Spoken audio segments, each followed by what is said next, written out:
ইহুদিদের এক মিত্র নাম লাবিদ ইবনুল আসা। সে বিশ্বনবীর জাদুটোনা করেছিল, বান মেরেছিল, ব্ল্যাক ম্যাজিক। ওই জাদুটোনার প্রভাবে বিশ্বনবী সাল্লাল্লাহু আলাইহি ওয়াসাল্লাম অসুস্থ হয়েছিলেন। কোনো বর্ণনায় 4 মাস, কোনো বর্ণনায় 6 মাস। আমার নবীর এক হাতে জান্নাতি 40 জনের শক্তি ছিল। এত শক্তি থাকা সত্ত্বেও এই 4 মাসে তিনি স্ত্রীদের সাথে ফিজিক্যাল ইন্টারকোর্স করতে পারতেন না, ফিজিক্যাল ইন্টিমেসিতে যেতে পারতেন না, মাথা ঘোরাতো। এমন ব্ল্যাক ম্যাজিক করেছে, এমন জাদুটোনা করেছে বিশ্বনবীকে। এই 4 মাস 6 মাস অসুস্থ থাকার পরেও বিশ্বনবীকে তাবিজ লাগিয়েছেন। কথা কও। বিশ্বনবী সূরা ফালাক আর সূরা নাস পরে নিজের গায়ে ফু দিয়েছেন, সুস্থ করে দিল কে? এজন্য এই সূরার নাম সূরাতুর রুকিয়া, সূরাতুশ শিফা। কোরআনের ভিতরে শিফা আছে না নাই? ওয়া নুনাজ্জিলু মিনাল কুরআনি মা হুয়া শিফাউন ওয়া রাহমাতুল লিল মুমিনিন ওয়া লা ইয়াজিদুয যালিমিনা ইল্লা খাসারা। আল্লাহ বললেন, এই কোরআনের ভেতরে আমি শিফা দিলাম। এই কোরআন পরে অসুস্থ ব্যক্তির গায়ে যদি ফু দাও, সুস্থ করে দিবে কে? বিশ্বনবীর সাহাবারা আবু সাঈদ আল খুদরি রাদিয়াল্লাহু তাআলা আনহুর নেতৃত্বে এক সফরে বেরোবেন। উনি সফরে যেয়ে দেখলেন মরুভূমির মাঝখানে কিছু লোক একজন শুয়ে থাকা লোকের সামনে বসে বসে ঝাড়ফুঁক করতেছে, মন্ত্র এগুলো পড়তেছে। সাহাবী বললেন, কি হয়েছে? বলল, আমাদের নেতাকে সাপে কামড় দিয়েছে, কোনো বর্ণনায় বিচ্ছু কামড় দিয়েছে, বিষাক্ত, পয়জনাস, ভেনোমাস। আমাদের গোত্রের নেতা এই বিষে আসক্ত হয়ে, বিষাক্ত হয়ে মারা যাবে। সাহাবারা দেখলেন সবাই বসে উল্টা পাল্টা মন্ত্র পড়তেছে, সুমন্তর সুকালিকুত্তার গুম। প্রায় দেখবেন যে মন্ত্রতন্ত্র যে বানায় ফালতু কথাবার্তা শব্দ দিয়ে, এগুলো দিয়ে কেউ সুস্থ হয়? এ তাবিজ ঝুলায় রাখলে সুস্থ হয়? অনেক বাচ্চার হাতে 3টা, ডান হাতে বাঁ হাতে 4টা, গলায় 5টা, কোমরে 6টা। এগুলো ওজনে পোলা রাখতে পারে না। তো এমনি মরা হবে, মরা ধরা। ছেলে মেয়েদেরকে কষ্ট সহিষ্ণু করে গড়ে তুলবে, ননির পুতুল বানাবে না। ছেলে মেয়েদেরকে বিশ্বনবী বলেছেন, সাঁতার শিখাও, আল্লিমু সিবিয়ানাকুম আসিবাহা। কি শিখাও? সাঁতার। অনেকেই সাঁতার জানে না। ছেলেদেরকে জমিনে কিভাবে হাঁটতে হয়, আব্বু আব্বু হাঁটো বলে আপনি হাঁটা শিখান, তো পানিতে বললে কি করবেন? হ্যাঁ, ওইটাও শিখাবে। আর রিমায়া, কিভাবে তীর মারতে হয় এটা শিখাও। তীর মারা আগে ছিল, এখন তীর নাই, এখন কিভাবে বন্দুক মারতে হয় শিখাবেন। কথা কর। ইসলামের প্রয়োজনে যুদ্ধ রাখলে এরকম যুদ্ধাবাজ আমাদের দরকার আছে না নাই? আমরা যে যুদ্ধ আমরা ভুললেই গেছি, খাইতে খাইতে ঘুমাইতে ঘুমাইতে ফার্মের মুরগি। কথা কম। ফিজিক্যাল ফিটনেস নাই। বিশ্বনবী ফিট ছিলেন, অলওয়েজ কিপ ফিট। বিশ্বনবী পরিশ্রম করতেন, ঘাম ঝরা পরিশ্রম। যাদের কাজগুলো পরিশ্রম কেন্দ্রিক না, তারা এক্সারসাইজ করে। বিশ্বনবী প্রতি শনিবার মসজিদে নববী থেকে সকালে হেঁটে হেঁটে 5 কিলোমিটার দূরে একটা মসজিদ আছে, মসজিদুল কিবলা চাইন না, মসজিদে কুবা। এই মসজিদে কুবায় 5 কিলোমিটার তিনি হেঁটে হেঁটে যেতেন। যে 2 রাকাত সালাত পড়ে আবার 5 কিলোমিটার হেঁটে হেঁটে আসতেন। কি পাওয়ারফুল ছিলেন। সাহাবারা বলেন, বিশ্বনবী যখন গোড়া হাঁকাতেন, গোড়া চিনেন আপনারা? কি বলেন? গুড়া। এই গুড়া যখন হাঁকাতেন বিশ্বনবী, সাহাবারা বলতেন বিশ্বনবী ঘোড়া হাঁকালে এত জোরে ওনার ঘোড়া ছোট্ট, কয়েক সেকেন্ডের ব্যবধানে আমরা সামনে শুধু ধুলাবালি দেখতাম। বিশ্বনবীরও দেখা যায় না, ঘোড়াও দেখা যায় না। সুবহানাল্লাহ বাড়িতে যায় বলেন, চিল্লায় পড়েন আল্লাহু আকবার। কি শক্তিশালী নবী! তিনি মক্কার একজন কুস্তিগির, যদিও বর্ণনাটা দাঈফ, কুস্তিগিরকে ধরে 3 বার আছাড় মেরেছেন, হারিয়ে দিয়েছেন। তার মানে শক্তি গায়ে বেশি না কম? সুবহানাল্লাহ পড়বেন না? তো এই সুমন্তর সুকালিকুত্তার গু, এগুলো দিয়ে কেউ সুস্থ হতে পারে। সুস্থ হতে হলে কার নাম লাগে? সুস্থ করে কে? অসুস্থ করে কে? তার নামটা লাগবে। তার নামে পড়ে ফু দিবেন। ইউরোপে, আমেরিকাতে অনেক জায়গায় রুকিয়া সেন্টার আছে। কি সেন্টার? আমগো বাংলাদেশে আছে কবিরাজ সেন্টার, তাবিজ সেন্টার, গন্ডাবির সেন্টার। ওখানে যারা ইসলাম প্র্যাকটিস করে, খালেজ ইসলাম প্র্যাকটিস করে, রুকিয়া সেন্টার। এই রুকিয়া সেন্টারে কোরআন সুন্নাহর আলোকে যে দোয়াগুলো পড়লে মানুষ সুস্থ থাকবে, এগুলো শেখানো হয়। হাসান হুসাইন রাদিয়াল্লাহু তাআলা আনহুমা বিশ্বনবীর দৌহিত্র, নাতি, সাইয়্যিদা শাবাব আহলিল জান্নাহ। জান্নাতে পুরুষরা যাবে, যারা ঢুকবে এদের নেতা হবে হাসান আর হুসাইন। বিশ্বনবী বলতেন, এই 2জন আমার রাইহানাতাইন। ওদের দেহের সাথে মাথা লাগিয়ে বিশ্বনবী ঘ্রাণ নিতেন, বলতেন এরা আমার পৃথিবীতে সুগন্ধি আর পারফিউম। সুবহানাল্লাহ পড়েন। এত ভালোবাসতেন, তাদের গায়ের এমন কোনো জায়গা নাই যে জায়গায় বিশ্বনবী চুমা দেয় নাই। এই হাসান হোসেন অসুস্থ হলে বিশ্বনবী তাবিজ পড়াইছে? কথা কোক্কা পড়াইছে। বিশ্বনবী একটা স্পেশাল দোয়া পড়তেন, যাদের রেকর্ড চলতেছে রেকর্ড করে নেন। হাসান হোসেনকে এই দোয়াটা পড়ে ফু দিতেন, আউযু বিকালিমাতিল্লাহি তাম্মা মিন কুল্লি শাইতানিন ওয়া হাম্মা ওয়া মিন কুল্লি আইনিন লাম্মা। আই রিপিট, আমি আবার বলছি। তিনি পড়তেন আউযু বিকালিমাতিল্লাহি তাম্মা মিন কুল্লি শাইতানিন ওয়া হাম্মা ওয়া মিন কুল্লি আইনিন লাম্মা। এগুলো পড়ে ফু দিতেন।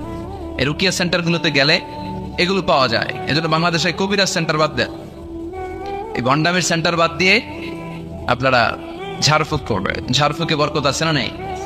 বিশ্বনবীর শেখানো পদ্ধতিগুলো আমরা মানি না, এই জন্যই তো অসুস্থ। পেটে ব্যথা, মাথায় ব্যথা, ওই গ্যাস্ট্রিক, আলসার, খালি রোগ আর রোগ, রোগ আর রোগ। বিশ্বনবী সাল্লাল্লাহু আলাইহি ওয়াসাল্লাম হেজামা করতেন। কি করতেন? হেজামা মানে হচ্ছে সিঙ্গা, যেটা ইংরেজিতে বলে কাপিং। কি বলে? তবে এটা বিশ্বনবীর পন্থায় করতে হবে। কিছু ওই যে আমাদের ওখানে বলে বাইতালি নারী, ওই যে সাপের ফনা দেখায়, কয় পোখোয়াই জোখোয়াই, সিঙ্গা লাগায়, সাপের খেলা দেখায়, এরকম আছে না? ওই এরা বন্ডামি, তুলার ভিতরে পোকা রাখে, পোকা রাখে এরকম ডলে আর কয় পোখোয়াই জোখোয়াই সব খোয়াই। এই বললে তুলার ভেতর থেকে পোকাগুলো বেরিয়ে আসে, আসলে কিন্তু দেহের ভিতর থেকে বেরিয়ে আসে না। এগুলো বন্ডামি। বন্ডামির সাথে ইসলামের কোনো সম্পর্ক। দোদেল বান্দা কালবা চোর, না পায় শ্মশান না পায় ঘোর, দিন থাকিতে আয়রে পথে ছাইড়া দে বন্ডামি। ভণ্ডামি ভণ্ডামি ভণ্ডামি, ছাইড়া দে ভণ্ডামি। ঠিক কিনা? নামাজ কালাম পড়ে না, ইবলিশ শয়তানের নানা। এগুলো এখনো বাংলাদেশ থেকে যায় নাই, আমাদের জেহাদও বন্ধ হয় নাই। যতদিন এগুলো না যাবে, সব বাংলাদেশের জনগণ তাওহীদের ছাতায় না আসবে, এগুলোর বিরুদ্ধে আমরা বলেই যাবো। যেরকম ঠিক কিনা? নামাজ নাই, রোজা নাই, বিশাল মাজার, মাজারের উপর আবার মশারি, ওর বাবারে মশাই খায়। চিন্তা করছে মশা তাড়াইতে পারো না, আপনার কি করবে? এরপরে অনেক ড্রাইভাররা মাজার দেখলে গাড়ি স্লো করে। কিরে স্লো করলে কেন? বাবা অনেক গরম, গাড়ি মাগার উল্টাই দিবার পারে। কোন ভালো মানুষ এরকম গাড়ি উল্টায়? কথা কর, এগুলো তো ডাকায়। যারা গাড়ি উল্টায়, দুর্ঘটনার পরিস্থিতি করে, মানুষ মারে, এরা ডাকাত। এই বন্ডামি বাংলাদেশে এখনো আছে। বিশাল লাল শালু নীল শালু দিয়ে এরপরে সামনে এভাবে যাইতে হবে বাবার দরবারে, পিঠ দেখানো যাবে না। ফেরার সময় আবার এমনি পিছনের দিকে ফিরতে হবে। আপনি উষ্টা খাইয়া পড়েন আর মরে, আপনি পিঠ দেখাতে পারবেন না। এগুলোর সাথে ইসলামের কোনো সম্পর্ক আছে? বিশ্বনবীর সাথে যখন সাহাবারা দেখা করতে যাইতো, বিশ্বনবীর সাথে মুসাফা করে এইভাবে উল্টে আসতো না, পিঠ দেখে ফিরে চলে আসতো। এই বিশ্বনবী কখনো ভণ্ডামিকে প্রশ্রয় দেয় না। চিৎকার করে বলেন ঠিক কিনা? তো এই ভণ্ডামি এদেশে আছে। অনেক পীরের মাজার, হক্কানি পীর যারা, আমি কখনো এদের বিরুদ্ধে বলি না, কথা বলবেন না, বসেন। হক্কানি পীররা এদেশে অনেক খেদমত করেছে, এখনো করে যাচ্ছে। কিছু কিছু সমস্যা টুকটাক আছে, এটা সব দলেই আছে, কথা কর। তাদের হাতে হাত রেখে এই দেশে অনেক হিন্দুরা মুসলমান হয়েছে, আমরা ইতিহাসে পড়েছি। কারণ এটা হিন্দু অধ্যুষিত এলাকা ছিল, আশেপাশে হিন্দুরা থাকে ইন্ডিয়াতে, কথা কর। তাদের হাতে হাত রেখে আমাদের পূর্বপুরুষরা মুসলমান হয়েছে। উই ডু অ্যাপ্রিসিয়েট, এটাকে আমরা সাধুবাদ জানাই। কিন্তু আবার উল্টা পাল্টা থাকলে ওইটার বিরুদ্ধে আমরা বলবো, কথা কর। কিন্তু এই দরবার পীরের নামে অনেক ভণ্ড দরবার ব্যাঙের ছাতার মতো বাংলাদেশে গড়ে উঠেছে। এদের শরীয়ত লাগে না, আহকাম লাগে না, এদের ইবাদত লাগে না। এরা এদের কার্যক্রমের নাম দিছে মারেফত। কি নাম দিছে? মারেফার মতো এত সুন্দর জিনিসকে নাম দিছে মারেফত। আসলে মারেফত না, ওগো দরকার মাইরের পথ। মাইরের উপরে কোনো ওষুধ নাই, নামাজ নাই, রোজা নাই, গলার মধ্যে কতগুলো যে লাগায়, বাবার শেষ নাই। সালা বাবা, তালা বাবা। সালা বাবার গায়ে খালি সালা, তালা বাবার গায়ে খালি তালা, আর ল্যাংটা বাবার গায়ে কিচ্ছু নেই। তারপরে সবাই কয় এই বাবার ভিতরে কিছু আছে, যা আছে সবই তো দেখা যায়। আল্লাহ অশ্লীলতা থেকে তুমি আমাদেরকে বাঁচাও। আমরা আমাদের ঈমান, আকীদা, ধর্ম বিশ্বাসকে যেন তাওহীদের উপর ভিত্তি করে সংরক্ষণ করতে পারি, আল্লাহ তুমি তৌফিক দাও। এমন অনেক ভণ্ড পীর আছে গোসল করে না, সারা বছরে গোসল করে একবার, আর এই গোসলের পানি মুরিদরা খাইয়া শেষ। নামাজ কালাম পড়ে না, ইবলিশ শয়তানের নানা। আছে না নাই? ধর্মের একখান খুঁটি ধইরা কয়দিন করবা পায়রানি। ভণ্ডামি ভণ্ডামি ভণ্ডামি, ছাইড়া দে ভণ্ডামি। ছাইড়া দে, এখনো সময় আছে, তখন ঠিক। তো এই সমস্ত তাবিজ মাজারে যে সেজদা, বাবা গরম, বাবার গায়ে মশারি, লাল শালু, এগুলো থেকে আমাদের বেরিয়ে আসতে হবে। আমরা রুকিয়া করব, রুকিয়া করে ফু দিব, রুকিয়া সেন্টার বানাবেন, হেজামা সেন্টার বানাবেন। বিশ্বনবী হেজামা সেন্টার বানিয়েছে। এই যে বিশ্বকাপ ফুটবলের তারকা যারা, এরাও অনেকে সিঙ্গা লাগায়। এখন এটা এস্টাবলিশড মেডিকেলি, ল্যাবরেটরি আছে না, এই ল্যাবরেটরিক্যালি প্রুভড এটা, যে এই হেজামা সিঙ্গা এটা স্বাস্থ্যকর। দেহে অনেক পেইন হয়, পিঠে পেইন, ব্যাক পেইন, মাইগ্রেনের পেইন, এরকম ছোট্ট ছোট্ট কাপিং আছে, এই কাপিং গুলো লাগিয়ে দিলে ভিতরে যে লাল পচা দূষিত রক্ত এটা বেরিয়ে যাবে, এরপরে একেবারে তরতাজা ফকফকা সুবহানাল্লাহ পড়ে। বাইরে হেজামা সেন্টারও আছে, অনেক দেশে হেজামা সেন্টার আছে। তো হেজামা সেন্টার আপনারা করবেন, রুকিয়া করবেন, আর কোরআন পড়ে ফু দিবেন, সুস্থ করে দিবে কে? এই সূরার নাম হচ্ছে সূরাতুর রুকিয়া, ঝাড়ফুঁকের সূরা। আমরা যেন কোরআন দিয়ে ঝাড়ফুঁক করতে পারি, তৌফিক দাও। ভূত প্রেত, জাদু টোনা, বানমারা, এগুলোর জন্য সবচেয়ে বড় কোরআনিক মেডিসিন হচ্ছে আয়াতুল কুরসি। মুখস্থ আছে? আয়াতুল কুরসি করে ফু দিলে জিনের বাদশাহ তো সব তো করবেন সবাই। আয়াতুল কুরসি পড়বেন। বিশ্বনবী কালিজিরা খেতে বলতেন। কি খেতে বলতেন? কালিজিরা। এটা শিফা মিন কুল্লি দা ইল্লা সান। বিশ্বনবী বলেছেন মৃত্যু ছাড়া এই কালিজিরা সব রোগের মহৌষধ। এই কালিজিরা শুধু একটা রোগ থামাইতে পারে না, রোগটার নাম মৃত্যু। মৃত্যু কোনো কিছু থামাইতে পারে? বিশ্বনবী বলেন মৃত্যু ছাড়া সব রোগের মহৌষধ কালিজিরা। বিশ্বনবী মধু খেতেন। কোরআনে দুই জায়গায় শেফা আসছে। এক কোরআনের ক্ষেত্রে আল্লাহ বলছে শেফা, আবার মধুর ক্ষেত্রে কইছে শেফা। আল্লাহ বলছে ফিহি শিফাউন লিন-নাস, এই মধুর ভিতরে আমি আল্লাহ শিফা রেখেছি। চিল্লায় এখন সুবহানাল্লাহ। এই মধু খাবেন, কালেজিরা খাবেন, জাইতুনের তেল মালিশ করবেন, 3 জাইতুন খাবেন, ফ্রেশ সালাদ খাবেন, ফলমূল খাবেন, গোশত জাতীয় আইটেম কম খাবেন। দেখবেন বিশ্বনবীর এই পন্থাগুলো মেনে চললে একজন লোক এমনি সুস্থ থাকতে পারে, ঠিক কিনা? আল্লাহ তুমি বিশ্বনবীর শিখানোর পথে আমরা যেন জীবন চালাতে পারি, তৌফিক দাও। আবার এই সূরার আরেকটা নাম হচ্ছে সাবউম মিনাল মাসানি, নিত্য পাঠনীয় সপ্তবাক্য। এই সূরার ভেতর আয়াত কয়টা? সবাই বলেন 7টা। আল্লাহ নাম দিয়েছে সাবউম মিনাল মাসানি ওয়াল কুরআনিল আযীম, নিত্য পাঠনীয় সপ্তবাক্য। যেই 7টা বাক্য সাবউল মাসানি বারবার পড়তে হয়, কিন্তু তারপরও পড়তে ভালো লাগে। কথায় তো আপনাদের কারো মনে হয়েছে নাকি যে এত বছর ধরে সূরা ফাতিহা পড়তে পড়তে দিতে লাগেন আর ভালো লাগে না? লান তাহসা আজাইবুহু ওয়ালা তাবলা গারাইবুহু। কোরআনের আশ্চর্যান্বিতার শেষ নাই। এই কোরআন কোনোদিন পুরাতন হয় না, চির নতুন, চির যৌবন, এভারগ্রিন। সুবহানাল্লাহ পড়ে। সেই সূরাতুল ফাতিহা আমাদের প্রত্যেকের মুখস্থ। আল্লাহ 7টা আয়াত দিয়ে আমাদেরকে শিখালেন কেমন করে আল্লাহর প্রশংসা করতে হয়, কেমন করে নিজের পরিচয় আল্লাহর কাছে উপস্থাপন করতে হয়, এরপর কেমন করে আল্লাহর কাছে দোয়া করতে হয়। এজন্য সূরা ফাতিহা আল্লাহ কি বললেন, মাতৃভাষা এটার অর্থ জানার দরকার আছে না নেই? পড়েন আউযু বিল্লাহি মিনাশ শাইতানির রাজিম, বিসমিল্লাহির রহমানির রহিম, আলহামদুলিল্লাহি রাব্বিল আলামিন। সুবহানাল্লাহ পড়েন। আলহামদুলিল্লাহি রাব্বিল আলামিন, সকল প্রশংসার মালিক কে? হামদুন মানি প্রশংসা, হামদুন মানি এর সাথে আলিফ লাম লাগালে হয় সকল প্রশংসা। প্রশংসার যত ডিজাইন হতে পারে, ক্যাটাগরি হতে পারে, যত রূপ হতে পারে, সব প্রশংসার মালিক একজন, তিনি কে? কোন ফাসিকের প্রশংসা করলে আল্লাহ রেগে যায়। আমরা অনেক সময় বাধ্য হয়ে অনেক ফাসিকের প্রশংসা করি, আছে না নেই? বিশ্বনবী বললেন ওয়াকানা জাইনুল কওমি আরজালাহুম, কিয়ামতের আগে সমাজের নেতৃত্ব স্থানীয় যারা চলে যাবে এরা হবে সবচেয়ে বদমাশ, সবচেয়ে বাটপার। চিল্লায় একদম ঠিক কিনা? তবে আমি জেনারেলাইজ করছি না, সব এলাকার নেতারা এরকম নয়, অনেক এলাকা অনেক ভালো আছে।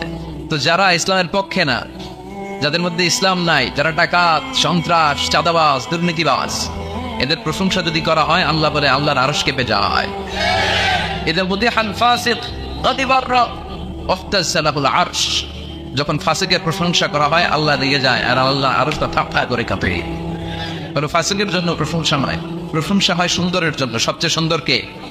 অনিয়া সুন্দর, মানুষ সুন্দর, আসমান সুন্দর, জামিন সুন্দর, সুন্দরে সুন্দরে পাল্লা, জানি না কত সুন্দর তুমি আল্লাহ, জানি না কত সুন্দর তুমি আল্লাহ। সুবহানাল্লাহ। আল্লাহ যে কত সুন্দর এটা আমরা জান্নাতে যেয়ে দেখো, ইনশাআল্লাহ। করবেন না? উজুহু ইয়াউমাইযিন নাযিরা ইলা রাব্বিহা নাযিরা। আল্লাহ বললেন সেদিন সব পাগলের মতো আমার দিকে তাকিয়ে থাকবা। বিশ্বনবী বললেন ইন্নাকুম সাতারাউনা রাব্বাকুম আয়ানান কামা তারাউনা হাযাল কামার, এই পূর্ণিমার চাঁদকে তোমরা যেভাবে দেখো আল্লাহর ওই দিন ঠিক এইভাবে চাক্ষুষ নিজ চোখে দেখবা। জান্নাতীদেরকে আল্লাহ বলবেন, ও জান্নাতীরা, নাজ নেয়ামত তোমাদেরকে যা দেওয়ার ওয়াদা দিয়েছিলাম সব পেয়েছো কি? সবাই বলে পেয়েছি। একজন কয় পাই নাই। কিরে কি পাস নাই? কয় আমনের এই পাই নাই। সব পাইছি, আপনারে পাই নাই। সুবহানাল্লাহ পড়ে। আল্লাহ বলবেন ঠিক আছে বস, আমারেও পাবে। তখন আল্লাহ ওনার এই গুপ্ত সৌন্দর্য, এই রহস্যের ভান্ডার, ওনার সৌন্দর্যের আলোকচ্ছটা জান্নাতীদের কাছে প্রকাশ করে দিবেন। তার মানে আমরা সেদিন আল্লাহকে দেখব। আর প্রশংসা হয় সুন্দরের। আল্লাহর চেয়ে সুন্দর কেউ আছে? আল্লাহর প্রশংসা এই পৃথিবীতে সবচেয়ে বেশি করেছে বিশ্বনবী মুহাম্মদ সাল্লাল্লাহু। এজন্য ওনার নাম দুইটা সবচেয়ে প্রসিদ্ধ, দুইটাই কোরআনে এসেছে। এক মুহাম্মদ, আরেকটা হচ্ছে আহমদ। এই দুইটার মধ্যে হামদুল আছে না নাই? মুহাম্মদে মিম হা মিম দাল, হা মিম দাল আছে না নাই? আরেকটা হচ্ছে ইয়াতি মিন বাদি ইসমুহু আহমদ। এই আহমদের মধ্যেও আলিফ হা মিম দাল, এই হামদ আছে না নাই? বিশ্বনবী আল্লাহর সবচাইতে বেশি প্রশংসা করতেন। বিশ্বনবী কাঁদতেন আর আল্লাহর কাছে ক্ষমা চাইতেন। মা আয়েশা বলতেন, ইয়া রাসূলুল্লাহ, আল্লাহ তো আপনার সব গুনাহ মাফ করে দিয়েছে, এত কান্না কিসের? বিশ্বনবী বলতেন, আফালা আকুনা আবদান শাকুরা। ও আয়েশা, আমি কি আল্লাহর শুকরগুজার প্রশংসাকারী বান্দা হব না? কিয়ামতের দিন বিশ্বনবীর হাতে একটা পতাকা থাকবে, পতাকাটার নাম হচ্ছে লিওয়াউল হামদ। পতাকার নাম, এই সূরাতুল ফাতিহা যেই শব্দ দিয়ে শুরু হয়েছে এই শব্দটা থাকবে আলহামদু, মানে হামদের, প্রশংসার পতাকা। এই পতাকাটা নিয়ে আমাদেরকে নেতৃত্ব দিতে দিতে বিশ্বনবী জান্নাতের দরজায় যেয়ে ধাক্কা মারবে। তার মানে সকল প্রশংসার মালিককে প্রশংসা করে শেষ করা যাবে। কত নেয়ামত আল্লাহ দিয়েছে। এই চোখের নেয়ামত।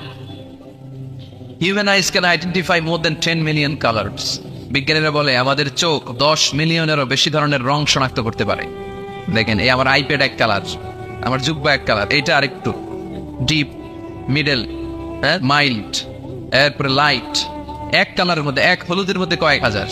এক yellow, it has several types. এক black, it has several types. কালোর মধ্যে হালকা কালো, পাতলা কালো, মিশানা কালো, ঝাঁঝালা কালো, এই কালো সেই কালো। কত দাও? 10 মিলিয়ন কালার্স। 10 মিলিয়ন, 1 মিলিয়নে 10 লাখ, 10 মিলিয়নে কত? 1 কোটি। আপনি আপনার এই চোখ দিয়ে 1 কোটি রং শনাক্ত করতে পারেন। সুবহানাল্লাহ নাই? এই দুটি চোখ দিয়েছ বলে দেখি যে কত অপরূপ নয়না পীরা, ক্ষেত খামারের জোড়ায় জ্বালা বিধুর ধূপ, তোমার দেয়া চোখের শুকুর জানাবো তার ভাষা কই। যতই দেখি ততই যেন পলক ছাড়া চেরই। ঠিক না? যত দেখি, যত দূর যায় আমার দৃষ্টি, ততই দেখেছি তার সৃষ্টি। ঠিক না? তার সৃষ্টি, তার নেয়ামত, তার সৌন্দর্যের কোনো শেষ নাই, কোনো শেষ নাই। এজন্য আল্লাহর প্রিয় বান্দারা সবসময় প্রশংসা করে কার? আল্লাহর প্রশংসা করে শেষ করা যাবে? আল্লাহ প্রশংসাকারীদের ভালোবাসে না? ভালোবাসে না। আসল মানুষ তো তারাই যারা সবসময় শুকরিয়া করে। এরাই মানুষ। এরাই কি 32টা কষ্ট ভেতরে চাপা রেখে, 32 দাঁত দেখিয়ে আলহামদুলিল্লাহ বলে শুকুর গুজার পাওয়ার নাম মানুষ। ঠিক কিনা? সকল ব্যথারে বোঝা বইতে পারে, সব জ্বালা যাতনাও পারে, বিপদ আপদ এলে আল্লাহকে ডাকে, তার দয়া করুণায় ভরসা রাখে, হারায় না মোষ, সেই তো মানুষ, সেই তো মানুষ। ঠিক কিনা? সব করতে সে ভরসা রাখে একজনের উপর, তিনি কে? এজন্য আল্লাহ বললেন আলহামদুলিল্লাহি রাব্বিল আলামিন। সকল প্রশংসার মালিক হলো আল্লাহ। সকল প্রশংসা লিল্লাহি, আল্লাহর জন্য, যিনি হলেন রাব্বিল আলামিন, গোটা বিশ্বের রব। তিনি গোটা বিশ্বের রব। রব মানে হচ্ছে যার যখন যেটা দরকার তাকে তখন সেটা চাওয়ার আগে যিনি দিয়ে দেয় তার নাম রব। সুবহানাল্লাহ পড়ে। আমাদের জান যখন যেটা লাগে ওটা দেয় কে? ছোটবেলায় দাড়ির দরকার নাই, দাড়ি দেয় নাই, বড় হইছি দাড়ি দিয়ে দিছে। সুবহানাল্লাহ। নাকি দাড়ির জন্য অ্যাপ্লিকেশন করছিলেন, online application, I seek some beard in my cheek, আমি আমার গালে কিছু দাড়ি চাই, অনলাইন অ্যাপ্লিকেশন, সিরিয়াল নাম্বার 28 আছে? লাগে নাই। ছোটবেলা মায়ের পেট থেকে আসলাম, মায়ের দুধ খেয়েছি, শাল দুধ, 2 বছর দুধ খাইলাম। মায়ের দুধ খাওয়ার সময় দাঁত লাগে? কথা কেন? দাঁত লাগে না, দাঁত দেয়ও নাই। যখন লাগে তখন দিছে। সুবহানাল্লাহ করবেন না? আবার মায়ের পেটের ভেতরে যখন ছিলাম তখন আমারে খাওয়ালো কে? কোন ডাক্তারের ডাক্তারি, কবিরাজের কবিরাজি কাজে লাগে নাই।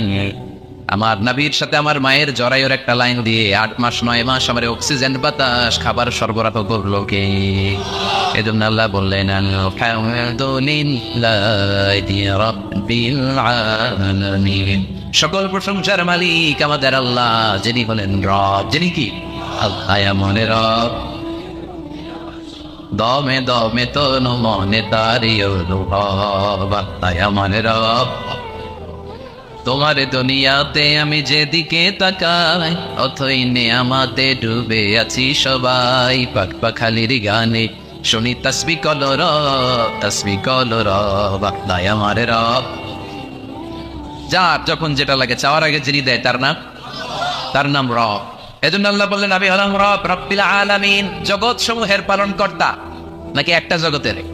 যত জগৎ আছে, সাগরের তলের জগৎ, আকাশের উপরের জগৎ, মাটির নিচের জগৎ, বৃক্ষ জগৎ, মৎস্য জগৎ, মহাকাশ জগৎ, সৌর জগৎ, অদৃশ্য জগৎ, সব জগতের মালিকে। এরপর আল্লাহ পরিচয় দিয়ে বললেন আর রহমান আর রাহিম, আমি দয়াময়, আমি মেহেরবান, আমার চেয়ে বড় দয়ালু কেউ নাই, আছে নাকি? আল্লাহ বললেন দয়া, ভালোবাসা, মায়া দিয়ে আমার সব কিছু সমৃদ্ধ। তুমি তোমার নিজেরা যত বেশি ভালোবাসো, আমি আল্লাহ তার চেয়েও তোমারে বেশি ভালোবাসি। তোমার আম্মা তোমার আব্বা তোমারে যত বেশি ভালোবাসে, তোমার স্ত্রী তোমারে যত ভালোবাসে, তার চেয়ে আমাদেরকে বেশি ভালোবাসে কে? তিনি দয়ার সাগর, তিনি মায়ার সাগর। তিনি ভালোবাসারে তৈরি করে 100 টুকরা করলেন। কয় টুকরা? তথাগণ সবাই বলেন। 100 টুকরা করে 99 টুকরা ভালোবাসা আল্লাহ তাআলা নিজের মধ্যে রেখে দিলেন, আর 1 টুকরা ভালোবাসা গোটা বিশ্বের সবার মধ্যে ঢেলে দিলেন। সুবহানাল্লাহ। কষ্ট হচ্ছে আপনাদের? আছেন আরো কয়েক মিনিট? দেখি তাকবীরটা তো লিল্লাহি তাকবীর। ভালোবাসাকে আল্লাহ কয় টুকরা করছে? সবাই বলেন। সবাই এখনো বলে নাই। বলেন তো ভালোবাসা কয় টুকরা করলেন? 100 টুকরা করে 99 টুকরা আল্লাহ নিজের মধ্যে রাখলেন। 1 টুকরা ভালোবাসা আমাদের সবাইকে দিলেন। দেখেন, এই 1 টুকরা ভালোবাসা পাইয়াও আমাদের ভালোবাসা দিবস আছে না নাই? তবে পালন করছেন? তোলাপানরা গার্লফ্রেন্ড নাই? হ্যাঁ, কত দুঃখ ওদের, ওদের কেউ নাই। বাংলাদেশে এগুলো আরেক গজব। গার্লফ্রেন্ড বয়ফ্রেন্ড ক্লাস 5-এ থাকতে ক্লাস 4-5-এ যারা পড়ে এদের ক্লাসও নাকি শুরু হয়ে গেছে। পুরো ক্লাসে যারা যারা থাকে ভাগাভাগি করে কোনটা কার। এটা আমার, ওইটা তোর, ওইটা ওর। এটা আমার বান্ধবী, খবরদার ওর দিকে তাকাবি না। ও কয় ওইটা আমার বান্ধবী, তাকাইলে তোরে একেবারে মেরা ভালো আসে না নাই? তো এই যে ভালোবাসা, প্রেম, প্রীতি, এগুলোর সেন্সটা আমাদের অনেক পরে আসছিল। আমরা যখন দাখিল পাস করছি তখন কিছু বুঝতে শুরু করছি। কথা কর। এখন 3-4-এর বাচ্চা কয় বান্ধবী কিছু কইলে অক করে বইরা দাম, আসে না নাই? লাভ লেটার দেয়, ভাগাভাগি করে ক্লাসে কে কার সাথে ভালোবাসা করবে। এগুলো গজব আর কিয়ামতের আলামত। চিল্লায় বলেন ঠিক কিনা? 1 টুকরা ভালোবাসা পেয়ে দুনিয়াতে ভালোবাসা দিবস, ভালোবাসার গান। আবার আইয়ুব বাচ্চু মরার আগে গেয়ে গেল, সব ভালো তুই একা বাসিস নে, একটু ভালোবাসতে দিস মরে, একা কাশে তারা তুই ওই সব অবস্থান, একা গুনিস নে। তো দেখেন, এইভাবে গুনলে আমি আর কয়টা জানি, আপনারা আরো বেশি জানেন। এই ভালোবাসার কত গান, কত ফিল্ম, কত ঘটনা আপনারা জানেন। কিন্তু এই সবগুলো ভালোবাসা হচ্ছে 1 টুকরার নমুনা। কয় টুকরা? তো 1 টুকরার নমুনা যদি এইরকম হয় পৃথিবীতে, যার মধ্যে তিনি 99 টুকরা রেখেছেন, তার ভালোবাসা বেশি না কম? এরপরে সে আল্লাহ বললেন মালিক ইয়াউমিদ্দিন, আমি বিচার দিবসের মালিক। আমি এমন একটা দিবসের মালিক, ওই দিনে আমার কথা ছাড়া কারো কথা চলবে না। ঠিক কি রাখ? কিয়ামতের দিন সূর্যটা মাথার কাছে আসবে, আল্লাহর আরশের ছায়া ছাড়া কোনো ছায়া থাকবে না। সূর্যের তাপে মাথার মগজগুলো গলে, নাকের ছিদ্র, কানের ছিদ্র দিয়ে গলে গলে টপ টপ করে পড়বে। সবার মুখে ইয়া নাফসি ইয়া নাফসি, জিহ্বাটা বেরিয়ে নাভি পর্যন্ত ছুলবে। আল্লাহ আমারে বাঁচাও। নবীরাও বলবে আল্লাহ আমারে বাঁচাও। ওই দিনের মালিক কে? নাকি পীর সাহেব হুজুর, না বড় হুজুর, না ডোনাল্ড ট্রাম্প? ওই দিন কেউ আমাদের বাঁচাতে পারে? ওই দিনের মালিক কে? এরপর আমরা বললাম ইয়াকা না'বুদু ওয়া ইয়াকা নাস্তাঈন, আল্লাহ আমরা ইবাদত করি শুধুমাত্র একমাত্র আপনার কাছেই সাহায্য চাই। কার কাছে সাহায্য চাইবে? ছেলে দেয় কে? মেয়ে দেয় কে? ছেলে মেয়ে দুইটাই দেয় কে? ছেলেও দেয় না, মেয়েও দেয় না, তিনি কে? মনে থাকবে? নাকি মাজারে মানত করবে? মাজারে গেলে সন্তান পাওয়া যায় না, অনেকে পায় বলে। হ্যাঁ, মাজারে মানত না করলে বলে সন্তান হয় না। কত বড় ডাকা! তাহলে ছাগলের যে বাচ্চা বলল, ছাগল কোন মাজারে মানত করছেন? কথা বলতে গরুর বাচ্চা হয় না বড় লেখায়? তো গরু গোল মাজারে যে মানত করে আসলে হুজুর, আমরা চাইবো, ফরিয়াদ করবো একজনের কাছে, তিনি কে? আমাদের যার যত চাওয়া সব যদি আল্লাহ পূরণ করে, আল্লাহর ধনভাণ্ডারের 1 ইঞ্চিও কমবে। এরপর আল্লাহ বললেন, গোলাম প্রতিদিন আমার কাছে দোয়া করার পর ইহদিনাস সিরাতাল মুস্তাকিম, আল্লাহ আপনি আমার সরল সঠিক পথ দেখান, যেই পথে ডানে বায়ে কোনো মোড় নাই। এই পথটা শুরু হয়ে যাবে দুনিয়ার বুকে, শেষ হয়ে যাবে জান্নাতের ভিতরে, ঠিক কি না? বিশ্বনবী খেজুর ডাল ভেঙে একটা লম্বা দাগ দিলেন মাটিতে, আর বললেন এটা হচ্ছে আল্লাহর রাস্তা, সিরাতুল মুস্তাকিম। আর ডানে বায়ে সুবুল মুতাফাররিকা সুবুল শায়তান, ডানে বায়ে অনেকগুলো দাগ কাটলেন আর বললেন এগুলো শয়তানের রাস্তা। তোমরা সিরাতুল মুস্তাকিমে যখন উঠবা, ডানে বায়ে শয়তানের অনেক হাতছানি থাকবে, ওদিকে তাকানো যাবে। আমরা একবার যখন সিরাতুল মুস্তাকিমে উঠেছি, এটা দিয়ে উঠবো আর ঢুকে যাবো জান্নাতে। চিৎকার করে বলেন ঠিক কি না? এরপর আমরা আরো স্পষ্ট করে বললাম, সিরাতাল্লাযীনা আনআমতা আলাইহিম, আল্লাহ ওই দলের ওই মতের পথ আপনি আমাদের দেখিয়ে দেন যাদের উপরে আপনি রহমত নাজিল করেছেন, নেয়ামত দিয়েছেন। সুবহানাল্লাহ। 4টা পথের প্রতীকদের উপর আল্লাহ নেয়ামত ঠেলেছে বেশি বেশি। কয়টা? সবাই বলেন না কয়টা? 1 নম্বর হচ্ছে নবীদের পথ, কাদের পথ? 2 নম্বরে সিদ্দিকিন, 3 নম্বরে শুহাদা, 4 নম্বরে সালিহিন। নবীরা হচ্ছে পৃথিবীর শ্রেষ্ঠ মানুষ, এই পৃথিবীর শ্রেষ্ঠ সন্তান, কারণ তাদের কাছে ওহী আসে, আমাদের কাছে আসে। হ্যাঁ, সক্রেটিসের কাছে আসছিল, কার্ল মার্কস, লেনিন, জোরে বলেন। নবীদের কাছে ওহী এসেছে, এর কারণে কোন নবীর সাথে কোন নবীর কথার বিপরীত হয় নাই। কিন্তু আমাদের একজনের কথার সাথে আরেকজনের কথার উল্টা পাল্টা আছে না নাই? কার্ল মার্কস বলল মানুষ পেট সর্বস্ব জীব, মানুষের পেট ঠান্ডা সব ঠান্ডা। লেনিন এসে বলল না, মানুষ হচ্ছে সেক্স সর্বস্ব জীব, মানুষের সেক্স ঠান্ডা তো সব ঠান্ডা। ডারউইন এসে কয় মানুষ তো মানুষই না, মানুষ হলো বান্দর। 72 থেকে এটা মানুষ হয়েছে, কারো কথা লাগে কারো মিল আছে। কিন্তু পৃথিবীর কোন নবী বলছে আল্লাহ একজন, আরেক নবী এসে বলছে না 2-3 জন হইতে পারে, এমনটি হয়েছে? কোন নবী বলেছে কিয়ামত হবে, বিচার দিবস আছে, আরেক নবী এসে বলছে সন্দেহ আছে, এরকম আছে? কারণ সবগুলো নবীর কাছে কথা এসেছে একটা হেডকোয়ার্টার থেকে, হেডকোয়ার্টারটা কার? তাহলে আমরা মানবো নবীদের পথ। 2 নম্বরে মানবো সিদ্দিকিনদের পথ। সিদ্দিক হলো ওই ব্যক্তি যিনি সত্য প্রকাশে সত্য গ্রহণে আপোষহীন, বাতিলের সাথে কোনো আপোষ চলবে না। চিল্লা এখন ঠিক কিনা? হকের ব্যাপারে আপোষহীন থাকতে হবে। হকের পথে যত জ্বালা, যত কাটা, যত যন্ত্রণা আসুক, ওই পথ থেকে আমাদেরকে পিছাতে পারবে না। এই কালেমার পথটা কণ্টকাকীর্ণ, কুসুমাস্তীর্ণ নয়, কেউ ফুল বিছায় রাখবে না। এই পথে হকের পথে থাকলেই, দাড়ি রাখলে, টুপি রাখলে, ওরা আপনার মৌলবাদ বলে গালি দিবে, রাজাকার বলে টিটকারি করবে, আপনার এলাকা থেকে বহিষ্কৃত করে দিবে, আপনার নাওয়া খাওয়া ঘুমকে হারাম করে দিবে। কিন্তু আমরা এটারে ভয় পাই না, আমরা ভয় পাই একজনকে, তিনি কে? আমরা এই হকের পথে থাকবো। রাজি আছে মুসলমান? আর কেন রাজি? হাত চলে আল্লাহ দেখা।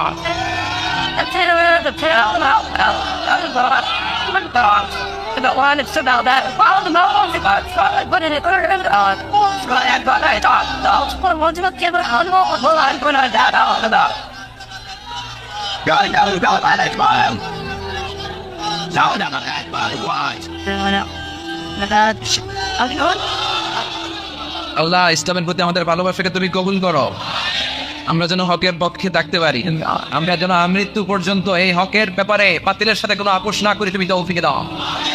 এরপরে 3 নম্বরে শহীদদের পথ, 4 নম্বরে সালেহিনদের পথ। এরপরে আল্লাহরে বললাম, আল্লাহ এই 4টা পথ চাই, কিন্তু 2টা পথ চাই না। গায়রিল মাগদুবি আলাইহিম ওয়ালাদ-দাল্লিন, ইহুদীদের পথ চাই না, আসারাদের পথ চাই না, ঠিক কি না? এরা আল্লাহর কিতাব পেয়েছে, তাওরাত ইনজিল পেয়েছে, কিন্তু ইনজিলের 12টা বাজিয়েছে। আমরা আমাদের কিতাবের একটা আয়াতও বিশ্বনবীর পর থেকে আজ পর্যন্ত কেউ চেঞ্জ করতে পারছে? এই কোরআনে যদি আগুন জ্বালায় দেয়, কোরআন শেষ হয়ে যাবে? কিন্তু তাওরাত ইনজিল ওরা চেঞ্জ করেছে, এজন্য ওদের পথ আমরা চাই না। ওরা ওদের নবীদেরকে হত্যা করেছে, কিন্তু আমার নবীর জন্য আমার তাজা রক্ত আমরা বিয়ে দিতে রাজি, জোরে কোন ঠিক কিনা? এজন্য ইহুদির আসারাদের সাথে আমাদের কোনো সম্পর্ক, আমরা নবীদের পথ চাই, সিদ্দিকিনদের পথ চাই, শুহাদার সালেহিনদের পথ চাই, ঠিক কিনা? এই ইহুদিরা পৃথিবীর সবচাইতে টেরা জাতি, তারা পৃথিবীর বুকে প্রথম বিমান ছিনতাই করেছে, তারা প্রথম গ্রেনেড হামলা করেছে, এইডস HIV ভাইরাস রোগ গোটা বিশ্বে তারা ছড়িয়েছে। ষড়যন্ত্রে 1 নাম্বার, বাটপাড়িতে 1 নাম্বার। গোটা বিশ্বে যতগুলো মহাবিশ্বযুদ্ধ হয়েছে সবগুলো প্রধান দায়ভার ইহুদিদের কাঁধে, চিল্লা এখন ঠিক কিনা? এজন্য এদের পথ চাই না, খ্রিস্টানদের পথ চাই না। এরা আল্লাহর কিতাবকে মানে নাই, এরা নিজের ইচ্ছা মতো চলেছে, আমরা এদের পথে যেতে চাই না। ইউটিউবে কোরআনের তাফসির লিখে সার্চ দিলেই তাফসির পাওয়া যায়, পাওয়া যায় না? আবার নাচানাচি লিখে সার্চ দিলেও নাচানাচি পাওয়া যায়। So now the decision is yours, সিদ্ধান্ত আপনাদের। কি লিখবেন? কি সার্চ দেবেন? কোরআন সুন্নাহর কথা সার্চ দিলে কোরআন সুন্নাহ আসবে, নাচানাচি সার্চ দিলে আসবে রুব্বানে নাচে কোমর দুলাইয়া, ফেরেশতারা বলবে তগরে পিটামু আমরা জুলাইয়া। নাচানাচি দেখছো দুনিয়ায় না? লাফালাফি করেছো, জীবন যৌবনকে শেষ করেছো। এই জীবনের সবচেয়ে দামি সময় হচ্ছে যৌবন, এটাকে কোন কাজে লাগিয়েছো? কিয়ামতের দিন জিজ্ঞেস করবে কে? আপনাকে বলতে হবে যে আপনার এই যৌবনের সময়টা আপনি কি করেছেন। আপনি কি হারাম কাজে, অশ্লীল কাজে, নিষিদ্ধ কাজে সময় ব্যয় করেছেন, নাকি কোরআনের পক্ষে ছিলেন? এই প্রশ্নের উত্তরগুলো কিন্তু আল্লাহর সুপ্রিম কোর্টের কাঠ গড়ায় আমাদেরকে দিতে হবে, কারণ ওই দিনটা বড় ভয়ঙ্কর, জবাবদিহিতার দিন। দিনে দিনে বহু বাড়ি আছে, দেনা শুধিতে হইবে ঋণ। যা করছেন পাই টু পাই সেদিন হিসাব চাইবে কে? এজন্য ওই দিনটাকে বলে the day of accountability, the day of judgement. বিচার হবে সেদিন, একটা বিশাল বিচার। ওই বিচারের দিনে আমরা আল্লাহর কাছে পানাহ চাই, ক্ষমা চাই, ঠিক কিনা? আল্লাহ বিচারের দিনে তুমি আমাদেরকে মাফ করে দিয়ে জান্নাত দিয়ে দিও। সবাই পড়ি আমিন। আর আমরা কথা না বাড়িয়ে আসুন মূল আলোচনায় চলে যাই। আমি আমার খুতবার শুরুতে আপনাদের খেদমতে সূরা আর রহমানের 4টি আয়াত তেলাওয়াত করেছি। খুব সুন্দর একটা সূরা, মুখস্থ আছে না অনেকের? সূরাটার নাম হচ্ছে সূরা আর রহমান। সূরাটার নাম কি? সবাইকে একসাথে উত্তর দিতে হবে। সূরাটার নাম এইভাবে উত্তর দিতে পারবেন শেষ পর্যন্ত? এই সূরার আয়াত সংখ্যা 78। আয়াত সংখ্যা, সূরাটা মাক্কি সূরা। কি সূরা এটা? কোরআনের সূরা ধারাবাহিকতা অনুযায়ী কোরআনের 55 নম্বর সূরা। কত নাম্বার? এবার প্রশ্ন করে উত্তর দেন। আয়াত সংখ্যা 78। কত নাম্বার সূরা? মাক্কি না মাদানী? মাশাআল্লাহ, মুখস্থ আছেন আপনাদের অনেকের। পুরো সূরাটা মুখস্থ না থাকলেও এই সূরার মধ্যে এমন একটা আয়াত আছে যে আয়াতটা আজকের এই প্যান্ডেলের সবার হৃদয়ের মধ্যে আল্লাহ ঢুকাই দিছে। ওই আয়াতটা এই সূরার ভেতরে একবার দুইবার না, 31 বার আল্লাহ উল্লেখ করেছেন। কয়বার? কেন উল্লেখ করলেন? 10 বার বললেই তো হইতো, ঠিক কিনা? 15 বার বললেই তো হইতো। 20 বার, 25 বার, 31 বার বলবেন কেন একটা কথা? আল্লাহ খালি কথা রিপিট করে কেন? একই কথা আল্লাহ বারবার বলে কেন? কারণ এটা জরুরি। জরুরি জিনিস বারবার বলতে হয়, ঠিক কিনা? নানি পান খায়, পানের সাথে চুন লাগে। এখন বাবা যাবে বাজারে, লিস্টের মধ্যে লিখে দিচ্ছে এটা এটা আইনেন, চুনও আইনেন। লিস্ট ধরাই দিয়ে ঘর থেকে যখন বের হয়ে যায় আবার বলে দেয় চুনটা কিন্তু আইনেন আম্মার জন্য। রাস্তায় যখন বের হয়ে গেছে জানলা দিয়ে ডাক দিয়ে বলে এই চুন। ডাক দিয়ে কি কয়? মানে সব ভুললেও এটা বলা যাবে, জন্য অন্যগুলো একবার বললো, এটা বলছে কয়বার? 3 বার। এই কথাটা এত জরুরি যে আল্লাহ তাআলা এটা 1 বার, 2 বার, 5 বার, 10 বার নয়, এই আয়াতটাকে আল্লাহ তাআলা এই সূরার ভেতরে 31 বার উল্লেখ করেছেন। কয়বার? সবাই বলেন কয়বার? এখানে কি ভাই আওয়াজ নাই? তো উত্তর দিলা কেমনে যে নাই? আমি জিজ্ঞেস করলাম আওয়াজ নাই, কয় না।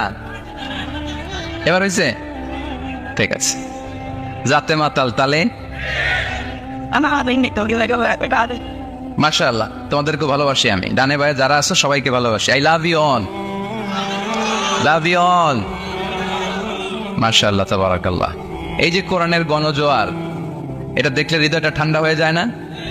এত বড় প্যান্ডেল, প্যান্ডেল ছাপিয়ে লক্ষ লক্ষ মানুষ, ওই চিপায় এইভাবে হাজার হাজার মানুষ দাঁড়িয়ে আছে। এটা আবার অনেকে সহ্য হয় না, আছে না নাই? আল্লাহ বলে মুতু বিগাইযিকুম, তোদের রাগ নিয়ে তোরা মর। আমার কোরআনের আওয়াজ থামবে না, আমার কোরআনের বিজয়কে কেউ আটকায় রাখতে পারবে না, ঠিক কি না? মুতু বিগাইযিকুম, তোদের রাগ তোদের পেটে নিয়ে গড়গড় করে তোরা মর। আমরা আগায় যাব সামনে, আমরা স্মাইল দিব, মুচকি হাসি দিয়ে খালি সামনে আগাবো, পিছনে তাকানোর সময় আমাদের নাই। তো একটা আয়াত আল্লাহ তাআলা এই সূরায় কয়বার বললেন? 31 বার। তার মানে খুব জরুরি, তাই না? জরুরি না হলে এতবার বলে? 2 বার, 5 বার, 7 বার বললেই তো চলে, 31 বার বলা লাগে কেন? খুব জরুরি কথাটা, মেসেজটা ভেরি ইম্পর্টেন্ট, ভেরি সিগনিফিক্যান্ট, খুবই জরুরি। আয়াতটা হচ্ছে ফাবি আইয়ি আলাই রাব্বিকুমা তুকাজ্জিবান। এই মানব জাতি আর জিন জাতি, আমি আল্লাহর দেয়া কোন নেয়ামতকে তুই অস্বীকার করবি বল? মালিকুল আমলাক, রাজাধিরাজ, রাজার মতোই বলছে, ঠিক কিনা? তিনি যেন তেন রাজা নন, তিনি সব রাজার বড় রাজা, মহারাজা। ফাবিআইয়ি আলাই রাব্বিকুমা তুকাযযিবান, আমার নেয়ামতের কোনটা অস্বীকার করবি? কি সুন্দর সেটিং, যেখানে চোখ, চোখের নেয়ামত। এই দুটি চোখ দিয়েছি বলে দেখো যে কত অপরূপ, এই দুটি চোখ দিয়েছি বলে দেখো যে কত অপরূপ, নয়নাভিরাম খেতে খামারে জুড়াই জ্বালা বিধর দূর, তোমারে দেয়া চোখের শুকুর জানাবো তারে ভাষা কই, যতই দেখি ততই যেন পলক ছাড়া চেয়ে রই, ঠিক না?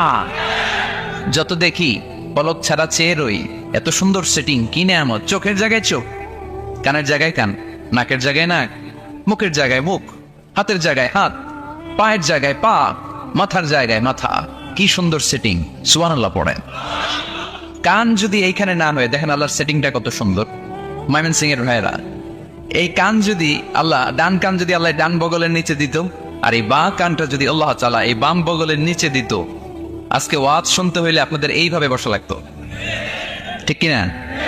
কারণ কান তো জায়গা মতো নেই, চাপা পড়ে আস, কিছু আওয়াজ ঢুকাইতে হইলে এমনি থাকতে হইতো। চোখ দেখেন কি সুন্দর সেটিং। চোখের এটা যদি এদিকে না হয়ে এইদিকে হইতো, কপালে, আর এই চোখটা যদি এই কপালে হইতো, সেজদা দিতে পারতেন। ফুটবল খেলার সময় হেড দিতে পারতেন। ফুটবলে হেড দিতে গেলে চোখ দুইটা ডিমের মতো পোষ হয়ে যেত, ঠিক কিনা? খাবো, কোনো জিনিস খাওয়ার আগে চোখ দিয়ে দেখি, নাক দিয়ে শুকি, তারপরে মুখে ঢুকাই। নাক যদি এইখানে না থেকে পিছনে থাকতো, ধরেন প্রত্যেকের নাক হচ্ছে পিঠের মধ্যে, তাহলে খাবারটা নিয়ে আগে নাক বাবারে শুকানো লাগতো, দেখতো এটা ঠিক আছে কিনা, তারপরে মুখে ঢুকানো লাগতো। সুবহানাল্লাহ পড়বেন না? ওয়া ইন তা'উদ্দু নি'মাতাল্লাহি লা তুহসুহা, এত নেয়ামত আমি দিয়েছি, যদি গুনতে শুরু করে দাও গুনে শেষ করা যাবে।